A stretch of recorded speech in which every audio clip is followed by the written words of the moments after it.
I quan va començar aquest mandat, com que la CUP havíem tingut fins llavors 2 representants i ara en passàvem a tenir un amb els últims resultats, doncs sí que vam estar fent un debat, no? I era com, doncs mira, doncs jo personalment ja havia estat al mandat anterior i sí que havíem consensuat doncs, que o a mig mandat, que com és el cas, o a partir de que quedés un any i mig de mandat, doncs sí que es faria aquest relleu, que la CUP moltes vegades no és que no estigui a govern perquè no vol, sinó perquè a vegades la CUP s'ha ofert, nosaltres ens vam oferir en el sentit de no entrar inicialment en aquest govern que començava en aquest mandat, no?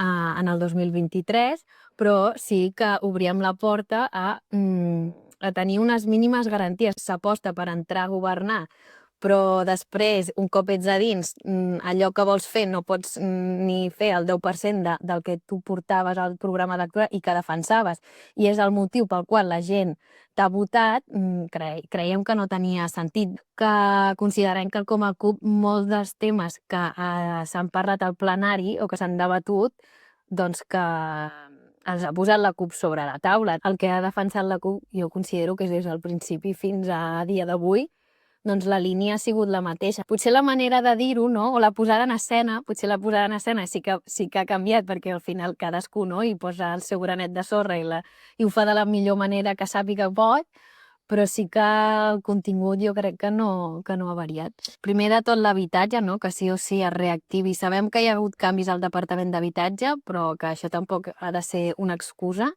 El tema de la progressivitat fiscal, doncs que sí que va començar amb l'Escola de Música, però insistir-hi més, no? Perquè al final tu pots posar una mesura, però clar, si al final després no hi estàs a sobre, potser en el mandat vinent doncs sí que ja poguéssim tenir una mínima data, no? De dir, mira, doncs d'aquí un any, d'aquí dos, podrem obrir un teatre en condicions a Sant Sadurní.